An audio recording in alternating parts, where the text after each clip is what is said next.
चलो, सबसे कम मटेरियल के लिए और सबसे सटीक और मारक मटेरियल के लिए अगर कोई जाना जाता है या जाना जाएगा तो वो कैरेक्टर मैं ही हूँ। हम तुम लोगों को उरांव जनजाति पढ़ाए थे और उरांव जनजाति में तुम लोग दिमाग में रख लेना है, हम बतलाए थे कि भारत की ये चौथी बड़ी जनजाति है, झारखंड की दूसरी बड़ी जनजाति है, झारखंड की पहली बड़ी जनजाति के रूप में संथाल है, दूसरी बड़ी जनजाति उरांव है और उरांव की भाषा कुड़ुक है। और ये कुड़ुक भाषा का प्रभाव सबसे अधिक खोरठा पर है। कुड़ुक भाषा का सबसे अधिक प्रभाव खोरठा पर है और ये द्रविड़ भाषा परिवार से है। आज हम लोग बात करेंगे उरांव के प्रशासन का। दूसरा चीज ये बतलाए थे कि ये उरांव जनजाति के लोग हैं कहाँ। तो राजेश, उरांव जनजाति सबसे अधिक जो जनजाति पाई जाती है ये छोटा नागपुर और पलामू प्रमंडल में। कौन कौन सा दो प्रमंडल बोले? छोटा नागपुर और पलामू प्रमंडल में कौन जनजाति है? उरांव जनजाति। दूसरी चीज, इन लोगों के बारे में कहना है, देखो आखिर रीजन क्या है कि जनजाति झारखंड में ही आके बसे। तो यार प्रकृति का दिया हुआ अनुपम उपहार था जंगल और पहाड़। जंगल और पहाड़ छिपने के लिए सटीक जगह है या नहीं? तो जब आर्य लोग आए और यहाँ के मूल वासियों को मारना शुरू किया, खदेड़ना शुरू किया, तो वो लोग सुरक्षित आशियाने की खोज में आए। जैसे तुमको कोई पिटना शुरू करे तो रोडवा पर दौड़ोगे तो और दौड़ दौड़ दौड़ा पिटेगा, तो चाहोगे कैसे जगह में घुस जाए, कोली कंदरा में, झाड़ी ताड़ी में, कि कोई तुमको खोज ना सके। यही चीज हुआ उरांव के साथ। ये दक्षिण भारत से आए, रोहतास में रुके और वहां से जब आर्यों ने खदेड़ा तो ये झारखंड को घुस गए। 14 गोत्र है। एक गोत्र वाला लोग रिश्ते में भाई बहन लगता है कि नहीं?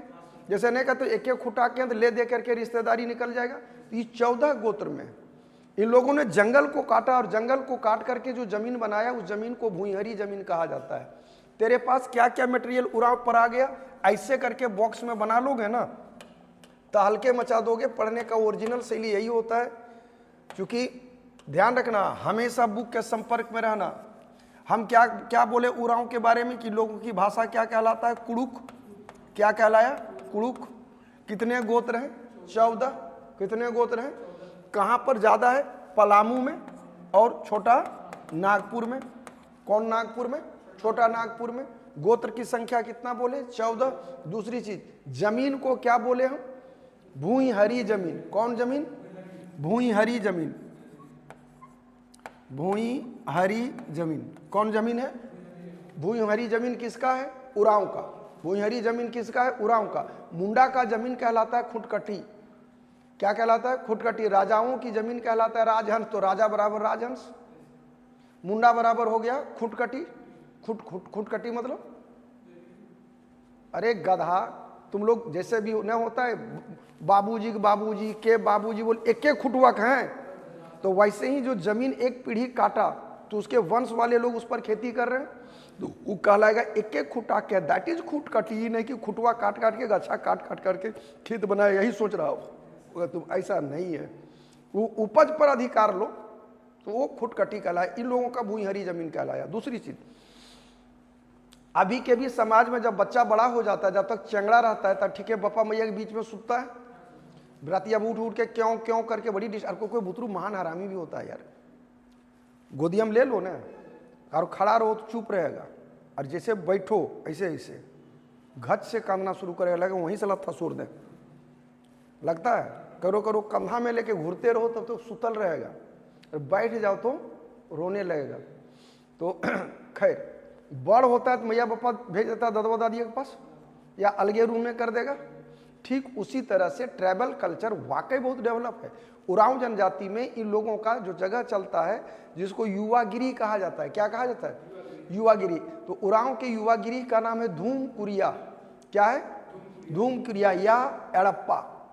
तो लड़का के लिए अलग है, लड़की के लिए अलग है। लड़का का कहलाता है जो खेड़प्पा, लड़की का कहलाता है पेलेड़प्पा। जो खेड़प्पा पेलेड़प्पा, जो खेड़प्पा पेलेड़प्पा, जो खेड़प्पा पेलेड़प्पा। जो खेड़प्पा किसका है? लड़के का। जो खेड़प्पा किसका है? लड़के का। पेलेड़प्पा किसका है? और लड़कियन में जो सबसे तेज लड़की रहती है, तेज तर्रार रहती है, उसको कहा जाता है बड़की बेगाइन। क्या कहलाया? अच्छा, दोनों का इंस्ट्रक्टर होता है। ये नहीं कि बेटा ये तो मस्ती हो जाएगा ना, जैसे मैया पापा पहुंचा दिया स्कूल और स्कूल में मास्टर ना रहे तो मतलब दिन भर अंटा खेल खेल रहेगा, गुली डंडा जिंदाबाद, कपड़ा गेंद बांध करके कि नहीं गेंद भेटा है तो कपड़े गेंद काफ़ी है, होगा कि नहीं होगा। तो वहाँ भी इंस्ट्रक्टर होता है। लड़कों का जो इंस्ट्रक्टर होता है वो कहलाता है महतो, क्या कहलाता है, क्या कहलाता है, और लड़कियों का कहलाता है तुमको पेलो कोतवार। बोलो महतो, पेलो कोतवार। महतो हो गया किसका इंस्ट्रक्टर, लड़का का, पेलो कोतवार हो गया लड़की का। फरिया गया। इन लोगों का उरांव के बारे में ही कहा गया कि बोलना सीख लिया मतलब गाना सीख लिया, चलना सीख लिया मतलब नाचना सीख। लड़की लोग जूड़ा जो बांधती है कनपटिया के पास बांधती है, कहाँ रहती है, कान पट्टी के पास रखती है, और बाल में कंघी और आईना, बाल के अंदर कंघी और आईना जरूर होता है। किस जनजाति के बाल में उरांव, कौन जनजाति, कौन जनजाति, अच्छा गोदना बचपन में गोदवा लेती है। उसमें भी नियम है, दोनों भौवा पर 3-3, भौवा पर 3-3, कनपटिया में 2, भौवा पर 3, कनपट्टी पर 2, भौवा पर 3, कनपट्टी पर 2। और ज़्यादातर जनजाति का भोजन होता है दाल भात।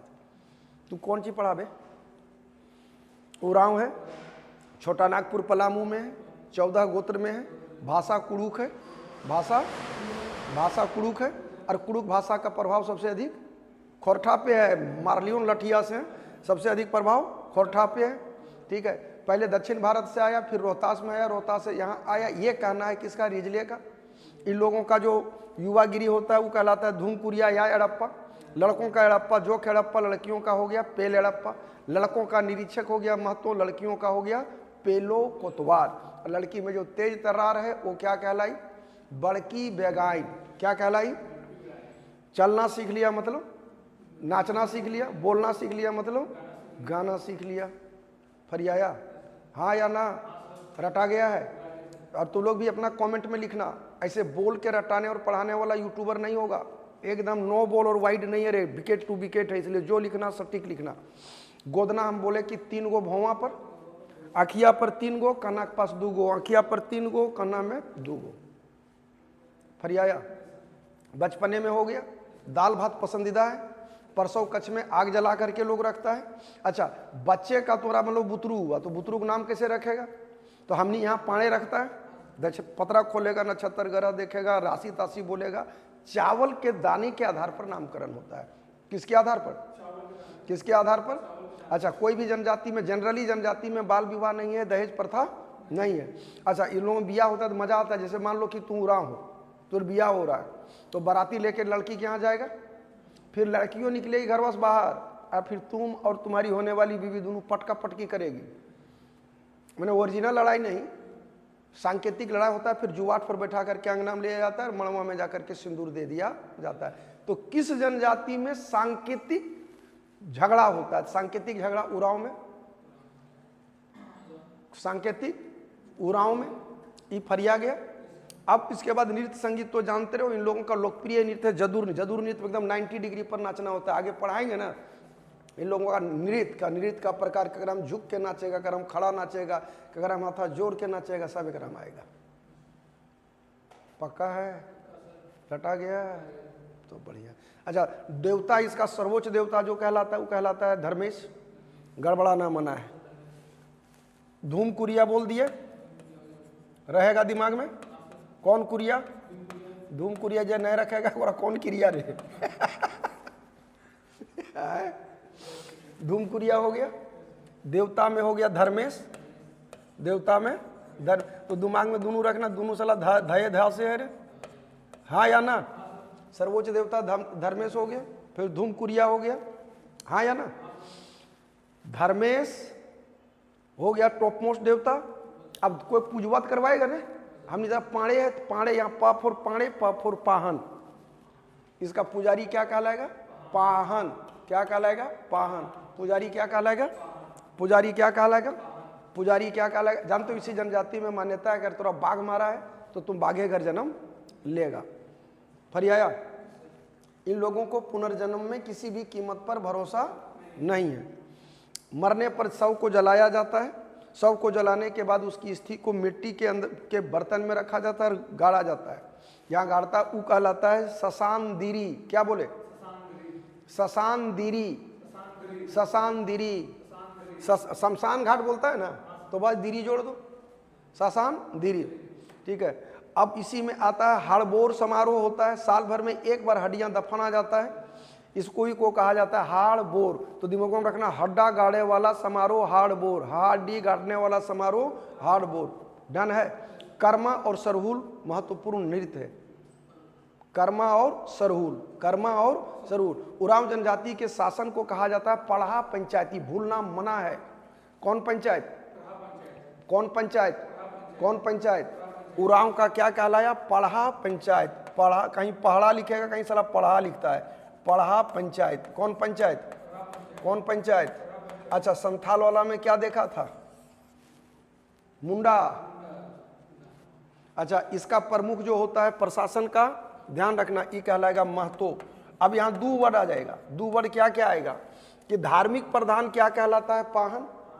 ये धार्मिक प्रधान पूजा पाठ बाबा जी, और ई हो गया शासन करने वाला प्रशासनिक प्रधान। धार्मिक प्रधान कौन हो गया? पाहन, और प्रशासनिक प्रधान महतो। अच्छा, इस महतो का सहयोगी होता है मांझी। एक्रेम गड़बड़ाएगा। संथाल में पढ़ा था मांझी। मांझी, संथाल का गांव का मुखिया मांझी, जहां मांझी बैठता है मांझी था, जहां मांझी बैठता है वहां। अब यहां देखो क्या दिमाग में रखना है, संथाल का बिग बॉस मांझी और उरांव का बिग बॉस महतो। संथाल का बिग बॉस मांझी, उरांव का बिग बॉस महतो, और महतो का चेला सहयोगी मांझी। डन है। अब कहोगे पढ़ा पंचायत काहे रखा गया? जब एक गांव का फैसला है तो महतो देख लेगा, लेकिन दो तीन गांव के बीच का फैसला है तब कौन देखेगा? तो वो पंचायत करता है पढ़ा पंचायत। उसी का राजा कहलाता है पहड़ा राजा। उसी का सर्वोच्च न्यायालय कहलाता है पहड़ा दीवान। कौन दीवान? कौन दीवान? कौन दीवान? कौन दीवान? कौन दीवान? पाहन तो जान रहे हो, धार्मिक प्रधान है। और एक और आता है बैगा। बैगा होता है पाहन का सहयोगी। सब जान है रे। तुम ये पूरे जनजाति में इतना के आधार पर तुम पूरे चीज को लिख सकते हो। अगर तुमको असेंबल करना है ढंग से, मान लो कि मेंस में लिखना है, अभ्यास करना है उरांव जनजाति पर, तो क्या लिखाएगा कि झारखंड की दूसरी प्रमुख जनजाति के रूप में उरांव जनजाति जाना जाता है। प्रकृति की गोद में रसा बसा ये जनजाति अपने अनोखेपन के लिए जाना जाता है। कहा जाता है कि ये जनजाति इतना हंसमुख स्वभाव का है कि ये चलना सीख लिया तो नाचना सीख लिया, बोलना सीख लिया तो गाना सीख लिया। इन लोगों की अपनी एक प्रशासनिक व्यवस्था भी है, समाज का कल्चर भी है। बच्चे का नामकरण चावल के दाने के आधार पर किया जाता है। जहाँ धार्मिक प्रधान इसका पाहन कहलाता है, वहीं प्रशासनिक प्रधान इसका महतो कहलाता है। महतो एक गाँव की शासन प्रणाली को देखता है। वहीं दो या दो से अधिक गांवों के बीच कोई विवाद हो तो उसको पहाड़ा पंचायत के अंतर्गत लाया जाता है, जिसके प्रमुख को पहाड़ा राजा कहा जाता है। यहाँ की मृत संस्कार की प्रक्रिया में शवों को जलाने की प्रक्रिया और हड्डी को दफनाने की प्रक्रिया एक्चुअली हिंदू समाज से मिलता जुलता प्रतीत होता है। वाकई उरांव एक बेहतरीन सांस्कृतिक मूल्य के लिए, धरोहर के लिए जाना जाता है। भले आज का युग में लोग कहता है सभ्य समाज की हम पढ़े लिखे हैं, भले लोगों को लगता है कि आधुनिकता से हम इतने लबरेज हैं, लेकिन यह भी तो सच है कि जिस मूल्यों की प्राप्ति के लिए भारत का संवैधानिक ढांचा आज खड़ा है कि नर नारी में कोई भेद ना हो, समाज में दहेज प्रथा ना हो, बाल विवाह ना हो, सामाजिक समानता चरम पर हो, अगर सच्चे अर्थों में देखा जाए तो वो अनपढ़ जिसे लोग समझते हैं, जहां आज भी बिजली नहीं है, पानी नहीं है, सड़क नहीं है, उन तमाम जगहों का अगर मूल्यांकन करके अपने समाज से तुलना किया जाए तो प्रतीत होगा कि वाकई हम सभ्य समाज के लोगों से कहीं बेहतरीन समाज है। उरांव समाज में भी बाल विवाह नहीं है, सती प्रथा नहीं है, दहेज प्रथा नहीं है, आर्थिक क्रियाओं में महिलाओं की सहभागिता भी उतनी है। वाकई एक बेहतरीन जनजाति है। कौन जनजाति? उरांव जनजाति। अब ऑब्जेक्टिव में देखना है, जितना लिखे हैं उतने काफ़ी है। बाघ द्वारा मारे जाने पर बाघ की बात हो जाएगी। मरांग बुरु गाँव की देवता है। सबसे टॉप में आ गया धर्मेश, और धार्मिक प्रधान हो गया कौन? पाहन। कौन हो गया? पाहन।